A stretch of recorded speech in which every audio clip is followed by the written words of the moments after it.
কুয়েতে আন্তর্জাতিক অভিবাসী দিবস পালিত, বৈধ পথে রেমিটেন্স পাঠানোর আহ্বান রাষ্ট্রদূতের।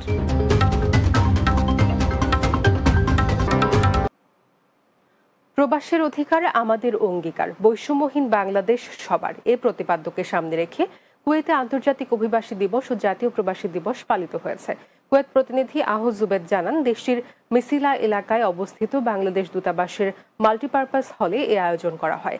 রাষ্ট্রদূত মেজর জেনারেল সৈয়দ তারিক হোসেনের সভাপতিত্বে অনুষ্ঠান পরিচালনা করেন শ্রম মিনিস্টার আবুল হোসেন। অনুষ্ঠানে রাষ্ট্রপতি, প্রধান উপদেষ্টা ও প্রবাসী কল্যাণ উপদেষ্টার বাণী পাঠ করেন যথাক্রমে শ্রম মিনিস্টার আবুল হোসেন, দূতালয় প্রধান মোহাম্মদ মনিরুজ্জামান এবং তৃতীয় সচিব আব্দুল লতিফ ফকির। এ সময় দিবসটি উপলক্ষে ব্যক্তি এবং প্রতিষ্ঠান ক্যাটাগরিতে 2 প্রবাসীকে সম্মাননা স্মারক দেওয়া হয়।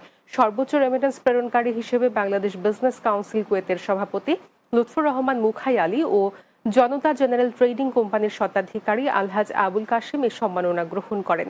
এ সময় প্রবাসীদের স্থানীয় আইন কানুন মেনে চলার আহ্বান জানিয়ে রাষ্ট্রদূত বলেন, বাংলাদেশের উন্নয়নে প্রবাসীদের রেমিটেন্স অত্যন্ত গুরুত্বপূর্ণ ভূমিকা রাখছেন।